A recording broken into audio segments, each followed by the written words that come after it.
Welcome to Let's Get Down to Business, Kevin. Haha, I beat you to it. Wrong. You did it wrong. It was bad. It's going to be better now because welcome to Let's Get Down to Business. I am Kevin. This is Stephanie. We're a Disney podcast. No, this is Stephanie. What? This is Stephanie. Yeah, whatever. Kevin, you ruin everything. Write the dialogue. I'll say it for you. It'll be better.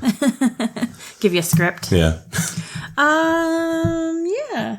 So, like Disney movies and stuff, right? Okay. So we had a little break. We had Brave Little Toaster. It was a big break. Yeah, sorry. we apologize. Life happens. Puppies happen. We have Brave Little Toaster, and then we had Roger Rabbit, and now we're back to an animated Disney feature film. Mm-hmm. And we're just before The Little Mermaid. Little Mermaid. Yeah, oh my God. Yeah, I'm so excited. Squee! Let's talk about what we got coming today. Yeah. We have a short. Yeah. Polar Trappers. We have Oliver and Company. Yeah. Different style of music.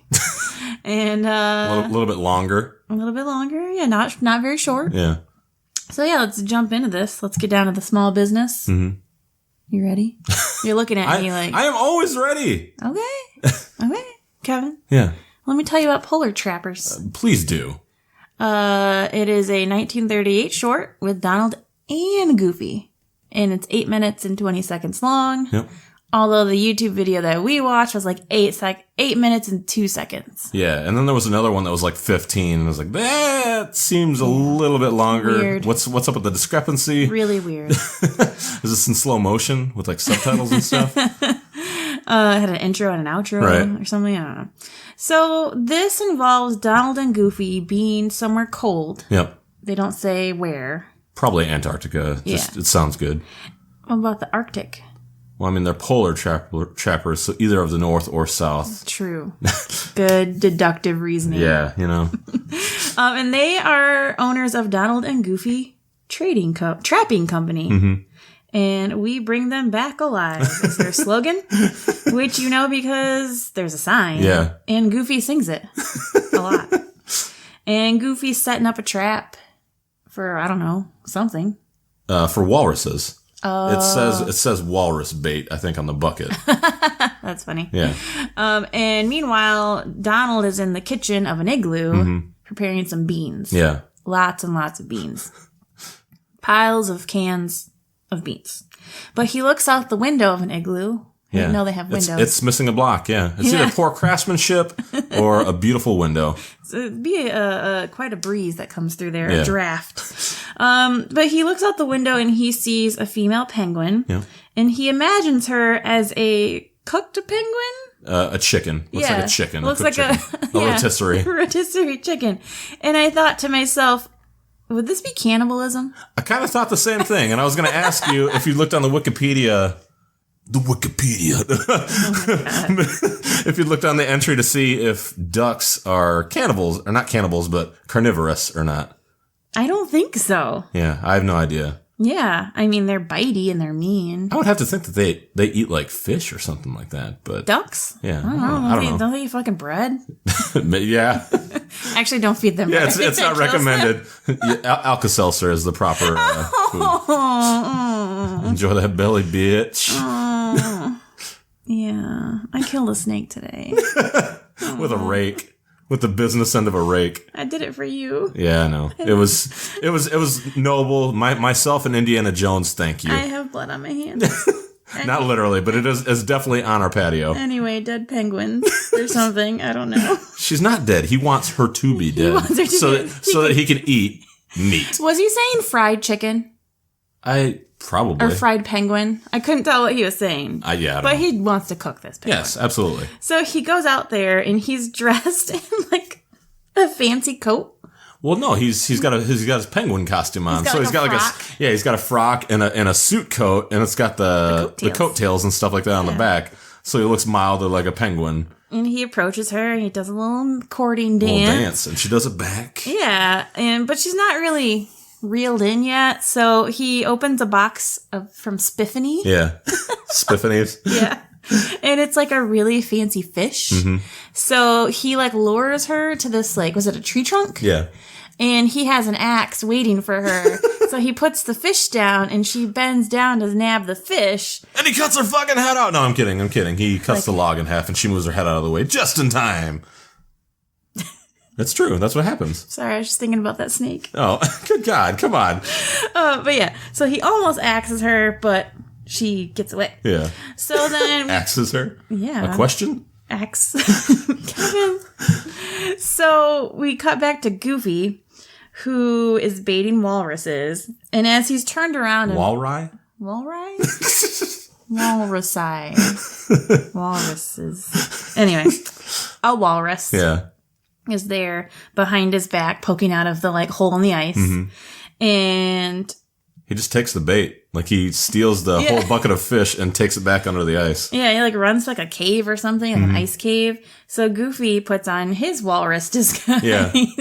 And he has some skis with him, and he goes down to the cave, and he sees his reflection, and he's an idiot, so he talks to his reflection and thinks it's responding to him.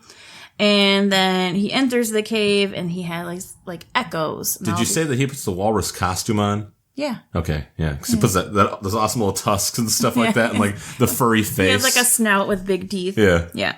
But yeah, so he's in the cave now, and he's doing all this echoey stuff. Yeah. And it's causing icicles to fall from the ceiling, and it's hitting him. Yeah. And there's water underneath it, frozen water. Mm-hmm.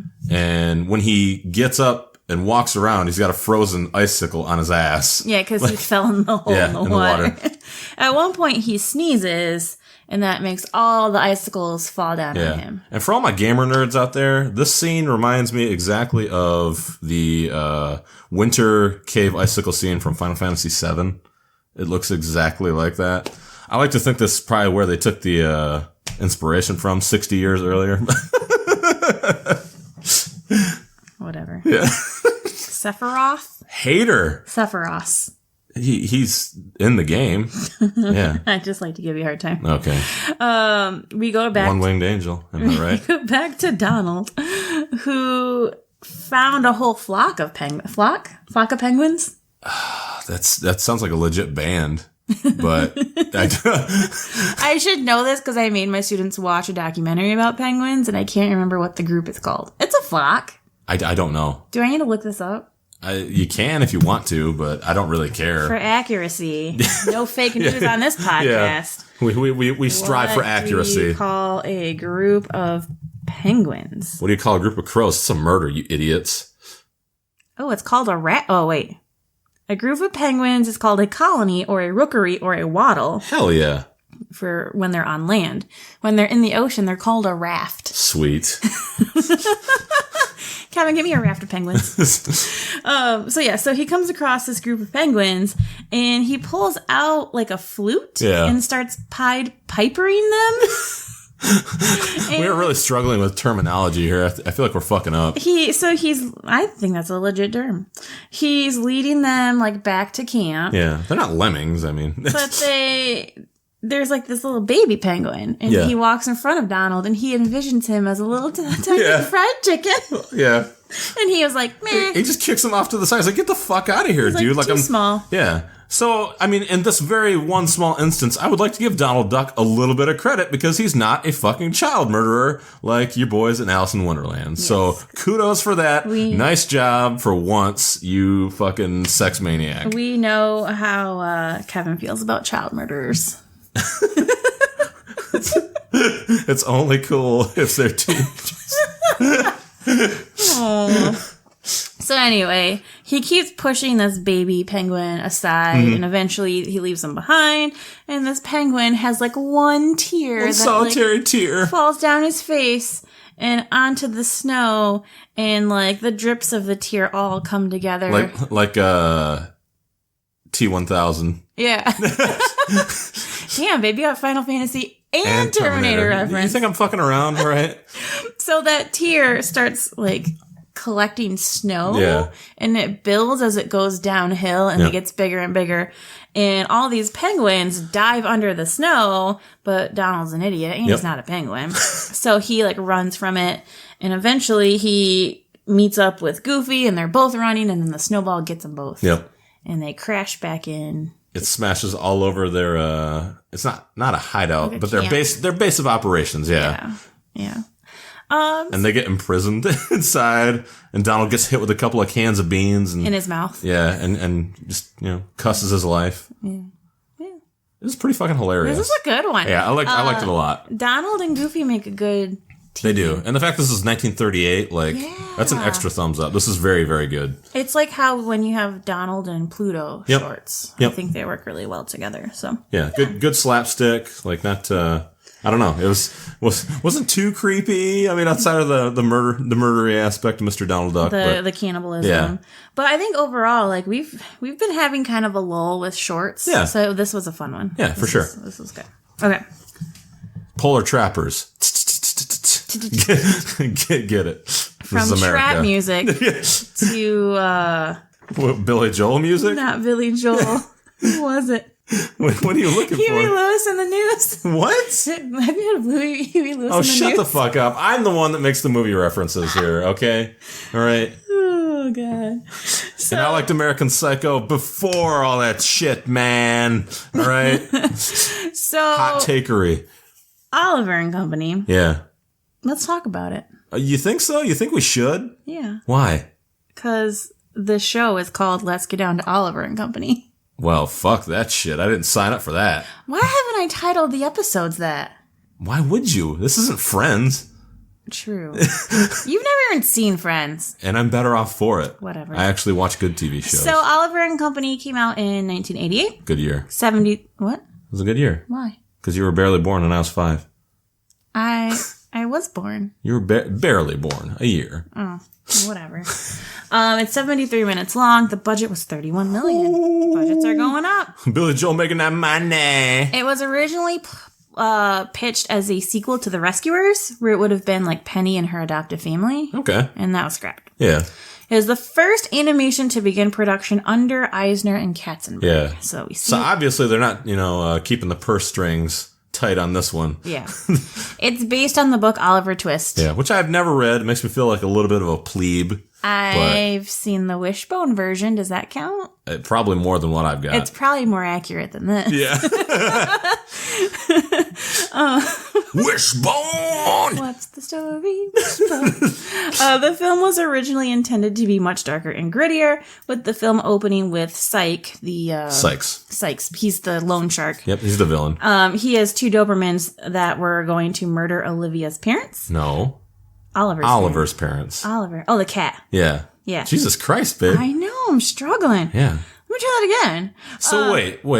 You're telling me that Disney wanted to do a story with a non-parent fucking child? Weird. I mean, yeah. But this time they would have been murdered. Oh, well. Yeah. The setting would have focused on Oliver getting his revenge. On those Dobermans. This little tiny cat. Yeah. Just exacting his revenge. This was the plan as the draft. 1987, yeah. So the year before it got released. Yeah, a month after I was born. Oh. Yeah. So this movie is a first because they're actually integrating CG more and more. Yeah. Instead of just having it for special effects, they actually used 11 minutes of CG, like wireframe CG. Oh, wow. So there's a part where they're on, is it the Brooklyn Bridge? I believe so, yeah. Yeah, there's a bridge. And then, there's a staircase that the dog walks down when she's singing a song. So they're starting to heaven? Yes. She's buying? Damn it. So they're starting to incorporate that more. Yeah. One of the things I read on Wikipedia was that they were using the CAP system, or the CAP system was developed for this movie. Yeah.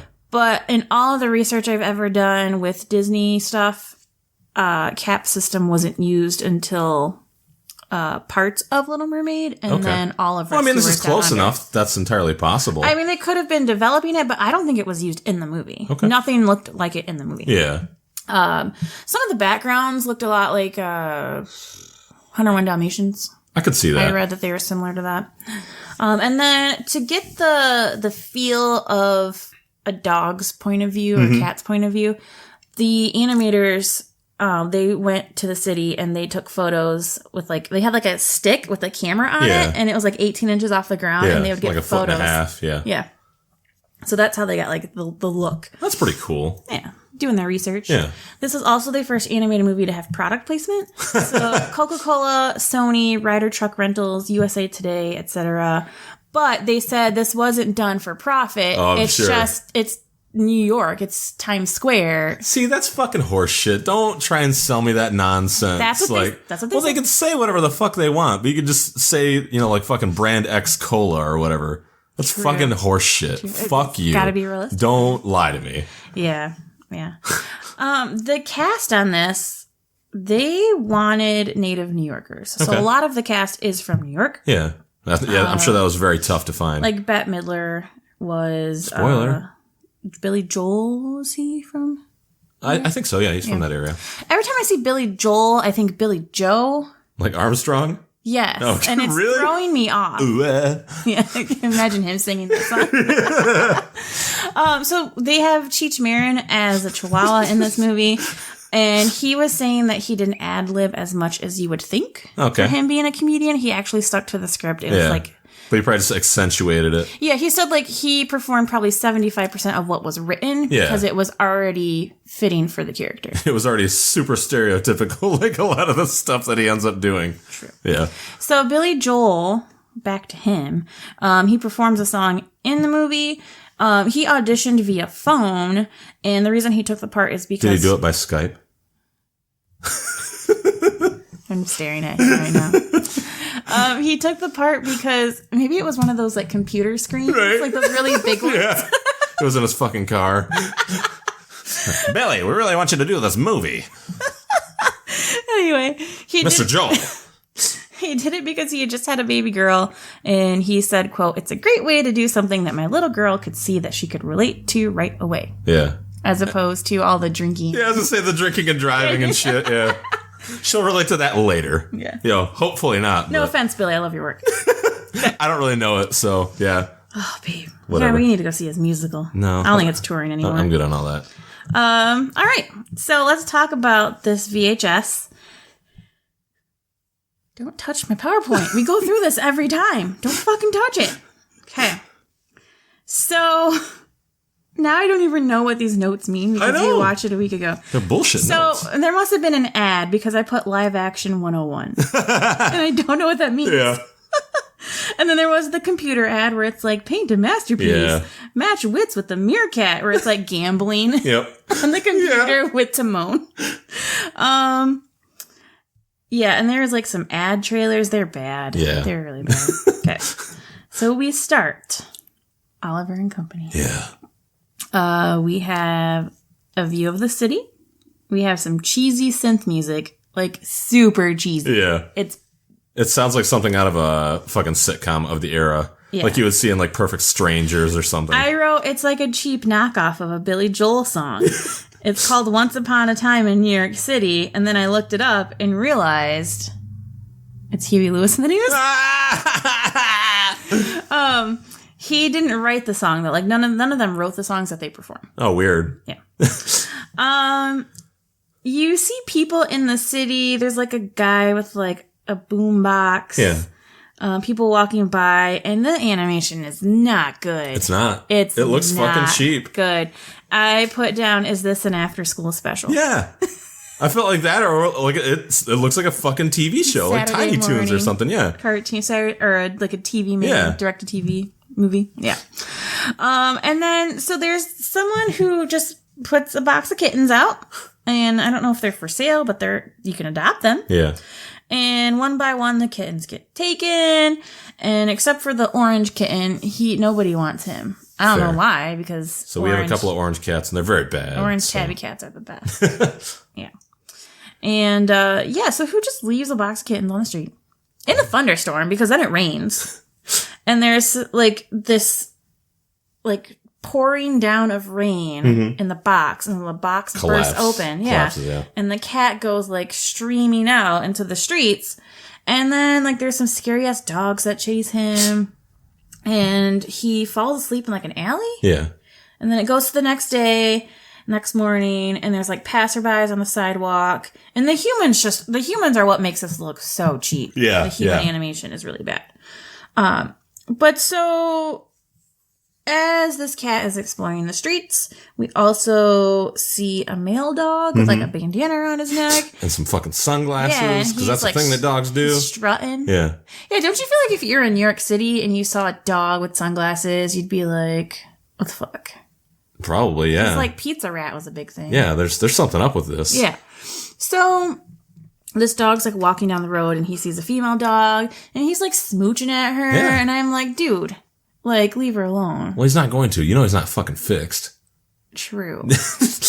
But in 2019 eyes, I was like, bro, like, back off. You gotta put on your 1988 glasses, baby. They live. Sexual harassment lives. He's like doing some coke and sexually harassing some women.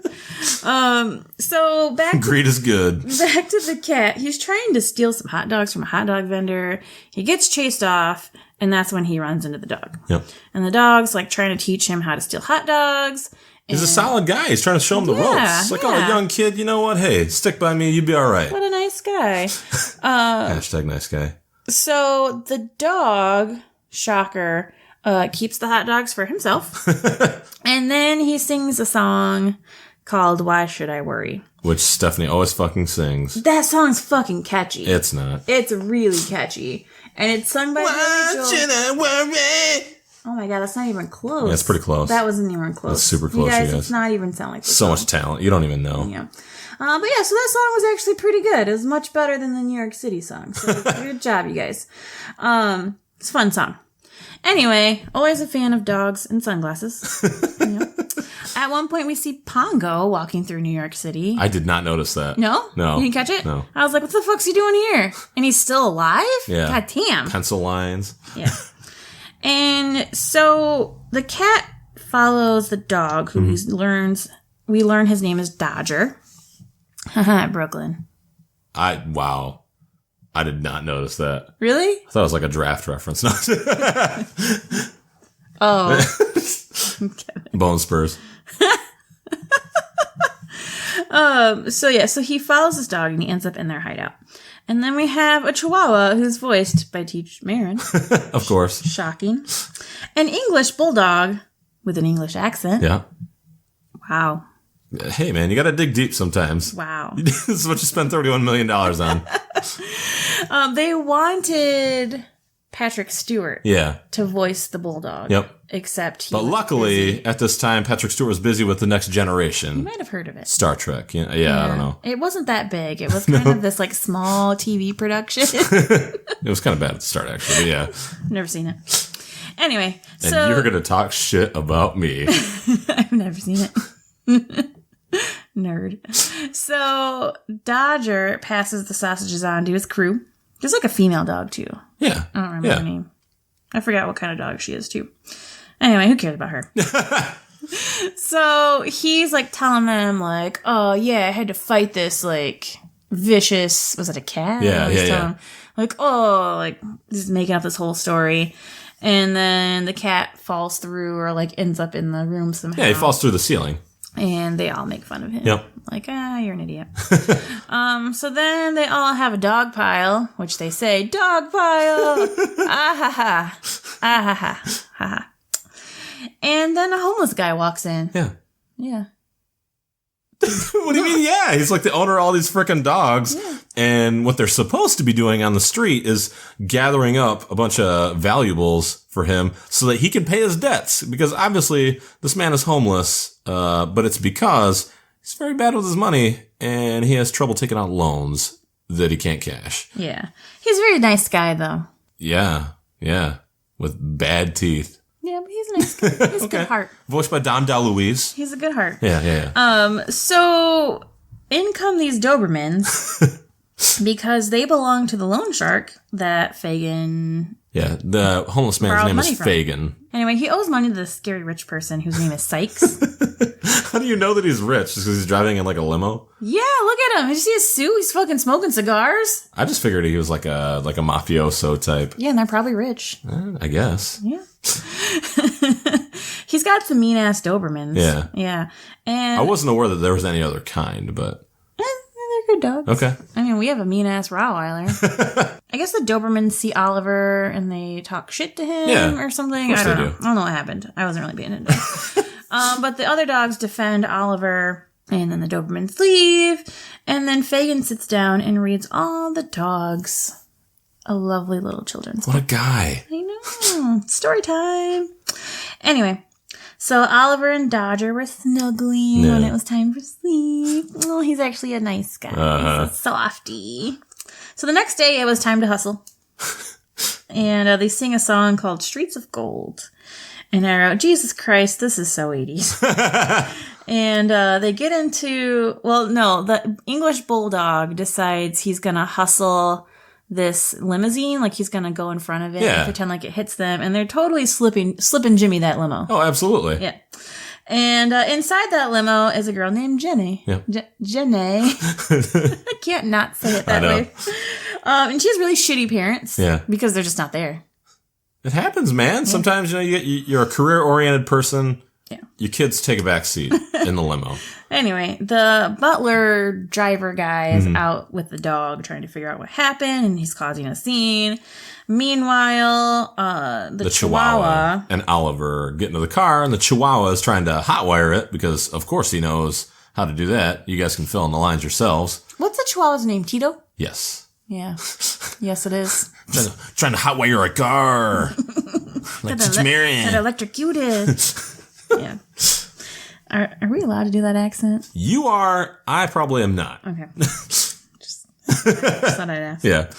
I give you permission. Yeah, okay. I don't know if that's how that works. Yeah. Anyway, at some point, Tito gets electrocuted. Yeah.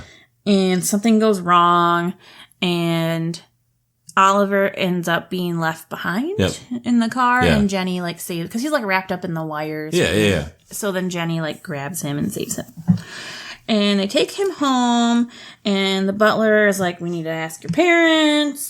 And conveniently enough, her parents call to check in on her from wherever country they are, because they're probably rich. And then we meet the family dog, Georgette, who is a poodle. Yeah. And probably one of the sassiest Disney princesses there could possibly be. Does she count? I count her as a Disney princess. Okay, all right. She's got birds around her helping her. Well, I understand that, but I mean, you could very easily have those same type of things happening to a villain because these birds and animals are doing this under duress. That's true. And that kind of seems like this situation. So, but she has this song called Perfect Isn't Easy, and it's great. It's fucking great. It's great. Just, I wish, so when we went on, Tom Morrow's Disney podcast, and we had to do our favorite songs, I wish we had seen this, because I think that song would have been one of my favorite I think songs. It would have been up there. It's so Absolutely. Great. Even the way... Because this is Bette Midler. This is where she makes her introduction into the movie. She just she's a phenomenal voice actress. She's a phenomenal voice actress. She's a great singer. And just the emoting in the song and the way that it's shot, because she's very physical with her comedy. So there's a lot of in and out shots and just the way that she moves. She makes. Yeah, the facial expressions. You can tell they really took inspiration from her. It was great. It was great. So Jenny makes breakfast. Thank you, Jenny. This is when Oliver meets Georgette, and she does not like him. Oh, that's weird. Yeah. The cat's name is Oliver, by the way. Yeah. You just seem to know this. Yeah. Because... Well, no, it's stated pretty early in the movie. No, it's not. Are you sure? No, because they never call him Oliver until Jenny puts a collar on him and names him Oliver. Really? Yeah, they never call him by that name. Huh. Yeah, okay. I didn't know either, because I was like, how does she know his name is Oliver? Because she created it. Because she's a namesmith like myself. Anyway, Georgette's scheming on how to get rid of this cat. Yeah. Meanwhile, the dog pack, Fagin's dogs, are trying to figure out how to rescue Oliver. Because he's obviously been kidnapped, and they're probably torturing him right now. Yeah. And so Jenny and Oliver are becoming best pals. She sings a song, and they play the piano together. There's some really good camera angles on that, where the camera rotates around them. They go and have a little romantic date in New York City. And what's it, that park? Central Park? Central Park. I wouldn't know. I've never been, but... I was like, Times Square? Times Square, yeah. It's a park. And she gives him a new collar and names him Oliver. And meanwhile, the butler's in the kitchen watching wrestling. And then the bulldog somehow manages to draw him out, and they lock the butler out of the house. Yeah. Okay. Well, they lock him out of the house, and the other dogs get in behind him. Yeah. Dodger sneaks up on Georgette, and she starts screaming, like, help me! And he's like, it's not you I'm after. And then she's like, it's not. Yeah, she's totally insulted. I love that. Because she's like an award-winning dog. Like a poodle, yeah. And when she's like on the balcony singing, like all these dogs come up to the balcony and howl after her. Like they're like jumping over each other to try and like get at it. Yeah.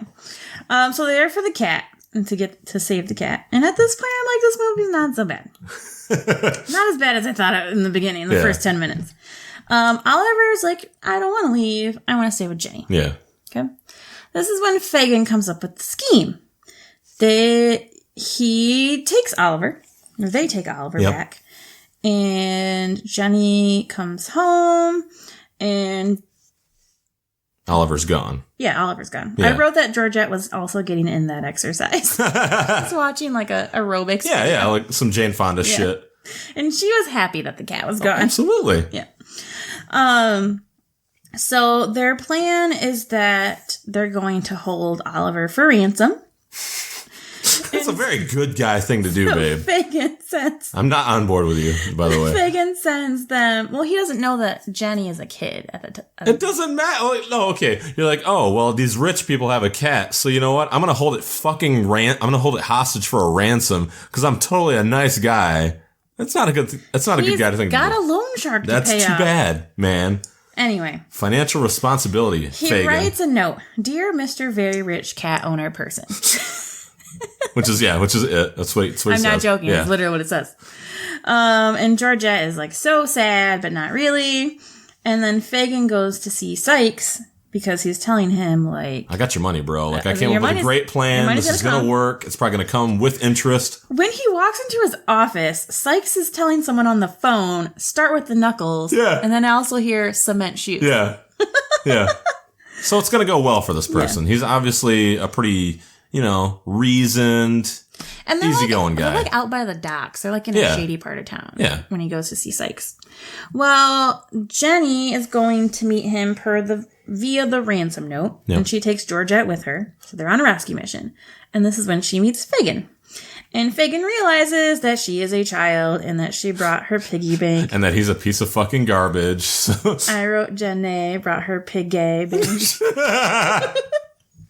That's a good one, right? Yeah, it was a good one. All right. So Fagin has a change of heart and he feels really bad. And he's like, "Oh, look what I found. Oh, is this your cat?" And he it was just in this box over here. Sitting here. Yeah. Dope. So Sykes is like, nope, like this isn't the plan. So then he kidnaps Jenny. And the dogs come to the rescue. Something about a pizza. Was it a pizza delivery guy? Yeah. Scooter? Yeah, no. See, like 3 dogs dress up like as a pizza delivery guy because all you see is the silhouette in the window of the office where Sykes is at. So he goes up to the door and they disappear by the time he comes out. Mm-hmm. And then they get in behind, much like they did to the butler at the house. Yes. Yeah. Yep. So at some point there's a dog named Alonzo. I can't remember who that is. Which dog was Alonzo? I can't remember. Oliver and Company. Oh, it's one of the Dobermans, I believe. Nope. Are you sure? I'm sure. Oh, it's the Chihuahua because he has this like really long, stereotypical like Mexican name. Yeah, Ignacio Alonso Julio Federico de Tito. Georgette calls him Alonzo. Yeah. She's like, Alonzo, hotwire that crane. So then he's going to hotwire this crane because I think Jenny was tied up to it. Yeah. Okay. And so he does that and they get away and they escape on a scooter, Fagin and all the dogs and Jenny and Oliver. Yep. And they're being chased by Sykes' car.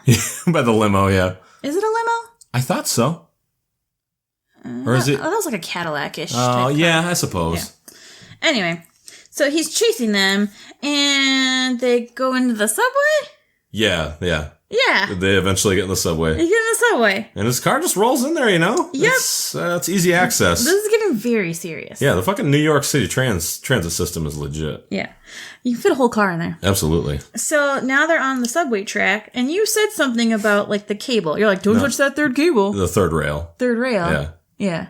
Because it's electrified. Yeah. Yeah. Which, does one of the dogs touch it? The Dobermans? Two of them do. The Dobermans. Yes. Yeah. Because when they're... That's fucked up. Yeah, when they're fighting with the Dobermans, when the Dobermans are trying to jump onto the scooter... From the car. Yeah, the dogs are fending them off, and they fight them off successfully, and one of them gets thrown off the back of the car, and I think the other one does as well. Yeah. And you don't see it happen, but you see the flash of sparks off screen, and you're... Like, so that fucking dog is dead. That's fucked up. Yeah. Like, straight Disney. up... This is like straight up fucking murder from the movie Speed. Disney, first you want some duck cannibalism. Yeah. And now you fucking killed a dog. It's fucked up. Off screen, so it's fine. Fucked up. So... But no, it gets better. Sykes is in the car still. Yeah, he is. And they're like on the Brooklyn... I want to say Brooklyn Bridge. Yeah. I don't know my New York bridges. But they're going on the subway rail across the bridge. Yep. Well, then an oncoming subway comes. An oncoming train. There's an oncoming train. Mm-hmm. And yeah, so it's headed for them. And all of a sudden, I don't know what they do with the scooter. They like jump off or something. Yep. They get to, I think, the other side of the tracks or something like that. It hops. Yeah. But. And then Sykes is just going head to head with a fucking subway train, and it explodes. Yeah. Like, his fucking car explodes, so he's dead as well. He's very dead. Look, don't get me wrong, I'm not mourning the death of this obvious piece of shit, but like, wow. Yeah. I mean, I think that's up there with off-screen deaths of Disney. Right. Well, that one was on screen, but True. The dogs were off screen. Yeah. Human beings, fuck it, but I don't want to see dead dogs. Right. Come on. So yeah, and then you see the other guys, they kind of like, they crash a little bit on the scooter. Yeah. And then Oliver dies. Yeah. Yep. JK, you guys. But then we cut to Jenny's birthday. Yeah. And she's got a lot of dogs and a homeless dude at her birthday party. Yeah, and her parents still are not there. Where the fuck are her parents? Making that money. Anyway. Tito and Georgette are like line dancing with each other. Yeah, they're an item in the other now. room. Yeah, they're kind of a thing. And Fagin and the butler are betting on wrestling because old habits die hard. Yeah. And she gets some birthday gifts from the homeless gang. Mm-hmm. They're top notch. Yeah. Really. Just perfect. Georgette decides that Tito needs a makeover. Yeah. Yeah, or Alonzo. He doesn't know this because they're just going upstairs, and he just assumes that it's time to get some of this. Get some of this physical exertion out. Yeah. So they go upstairs, and then we're at the doorstep outside the house, and like Oliver and Dodger are saying goodbye, and then Tito comes out, and he's like, like she's trying to like dress me up, and he's dressed like a little sailor boy. It's so cute. It's pretty great. Yeah, I mean, why have a Chihuahua if you're not going to dress them up? Really, just don't have one. That's how you solve that. Yeah, and then Dodger tells Oliver, "You're okay for a cat." And then all the dogs sing, "Why should we worry?" And that's pretty much it. Yeah. That's the movie. That's Oliver and Company. Oliver. It's Oliver Twist with anthropomorphic animals. Oliver and the company that he keeps, basically. Yeah, let's look at the reception of this movie. This movie opened the same week as Don Bluth's The Land Before Time, bringing in $4 million. However, it would end up outgrossing The Land Before Time $53 million to $46 million. Yeah, because at first, Land Before Time, like the opening week. Yeah, it was almost double. It was $7.5 million to $4 million. Yeah, it was crazy. But Oliver and Company, they played the long game. Yeah, exactly. The Disney company decided after like the success of this movie that they were going to start releasing an animated feature film annually. Okay. Every year. Sure about that, Katzenberg? You know, I mean. They ended up re-releasing Oliver and Company the same weekend, All Dogs Go to Heaven 2. Which Don Bluth did not have anything to do with. No, he did the first one, but not the second one. Overall, the U.S. box office was around $74 million. Nice. And that's just the U.S. I don't know what the global was. Yeah. It was nominated for a Golden Globe Award for the Best Original Song for Why Should I Worry, which is the wrong song in my opinion. Nominated for a Young Artist Award for Best Family Feature Film Animation. And it won a Golden Reel Award for Best Sound Editing. Wow. Weird. Say, as far as the critics go, Gene Siskel gave the film a thumbs down. Siskel stated, "When you measure this film to the company's legacy of classics, it doesn't match up." As he complained, the story is too fragmented because Oliver's story gets too sidetracked from the story in the film that gets convoluted, too calculated for the Bette Midler, Billy Joel crowd, as well as little kids. Damn. Roger Ebert gave the film a marginal thumbs up. How the fuck do you do that? I didn't know that was an option. Right? I thought it was either. I think it's like a half star. Like this. Yeah. Your thumbs pointing to the side. Marginal thumbs up as he described the film as harmless and inoffensive. That is like damning with faint praise. Right. Peter Travers of People magazine at the time, too slight to rank with such Disney groundbreakers as Pinocchio and Fantasia, the film is more on the good fun level of The Lady and the Tramp and 101 Dalmatians. But why kick? With its captivating characters, sprightly songs, and zap-happy animation, Oliver and Company adds up to a tip-top frolic. A frolic. The Washington Post writer Desson Howe stated the movie retrieved some of the old Disney charm with tail-wagging energy and 5 catchy songs. And according to the book, Disney's Art of Animation, some of the Disney animators viewed the film unfavorably, considering it, quote-unquote, another talking dog and cat movie. Well. I mean, are they wrong? Right, yeah, exactly. So I go first this week. Yeah. I had seen this movie at least once as a kid. Yeah. I definitely remember the Why Should I Worry song because it was on like every VHS ad that I had as a kid. So I was very familiar with that. So as I was watching it, things were coming back to me like, oh yeah, I remember this. The first 10 minutes, I had texted our friend Josh and was like, oh my God, we're watching this movie. We're 10 minutes in. It's awful. It's really bad. Yeah. Like the animation was bad. That opening song was bad. The background looked bad. Yeah. It was not good. Yep. Not good. When you first see Dodger, you're like, oh, this is just not a good character. Like, ugh. Yeah. Like the character design itself. No, like he's just unlikable in like not like a misogynistic kind of way, but like he just seemed. Like the Aristocats kind of way? He just seemed like a douche. I don't know. So, I mean, for a dog, I guess. I like dogs. And he is a dog that I did not like. Over time, he gets better. It's that whole like, oh, he's a bad guy, but actually he's soft. He's got a good heart. Yeah.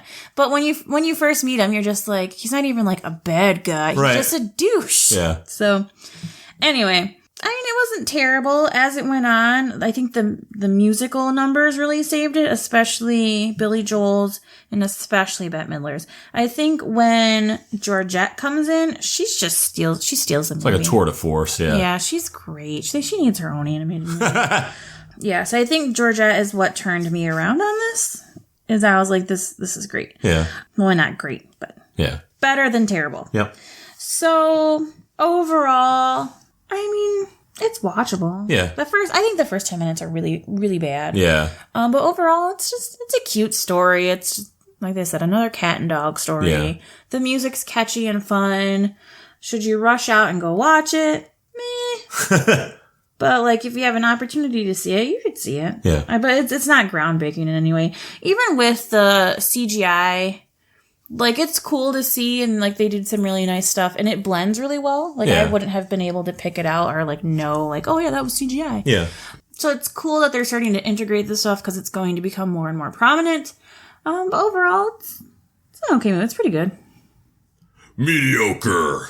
Yeah. No, yeah, that's exactly where I'm at. I didn't really see a lot to this movie that blew me away.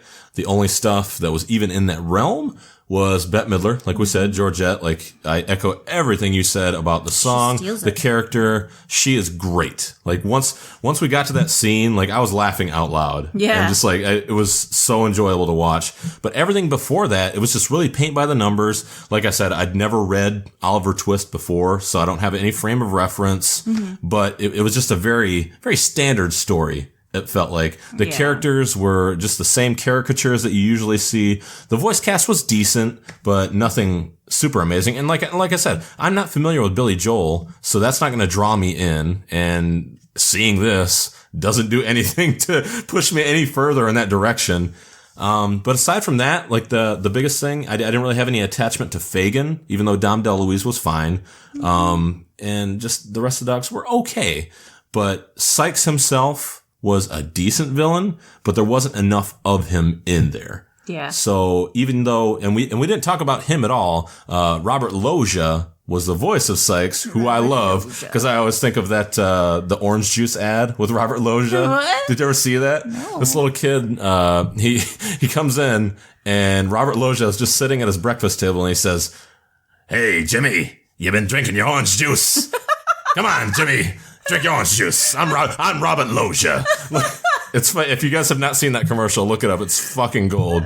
But yeah, he doesn't really steal the show or anything like that. He doesn't really have the opportunity to. He's plenty menacing, but I don't know. It's just not amazing. And the Dobermans are fine. Like, I thought their voice actors were good as well. Like, they were really decent at being menacing, but it was never anything that really, like, kind of grabbed you by the throat or really made you take notice. And like I said, the deaths at the end were very jarring. I'm not going to be one of those people that say like, "Oh, well, if you got kids, you shouldn't watch this," but it's very noticeable compared to a lot of the other, Disney, on or off screen death type of things. But yeah, it was just, it's very forgettable, I think. Yeah. And when I say like, mediocre at the start, it really is. It's a middle of the road movie. I'm kind of curious to see where I'm going to put it. But it's not something I'd rush out to see, and there are many, many Disney movies that I would recommend before this one. Yeah. One of the things I like to do when we watch these movies is look up the reviews on Common Sense Media. Yeah, I know you do. I think parents are hilarious. Yeah.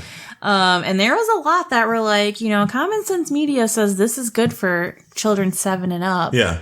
And they were like, my child was mortified by the death scenes in this movie. Yeah. They're like terrified of it. So it's pretty, exercise caution if you're that type of parent. Like, it's I don't know why you're listening to this podcast, but at this point anyway. Okay. So you rank first because I reviewed first. Oh, man. All right, well, let's look this action over. It's definitely better than the Aristocats, I think. The Aristocats. Yeah.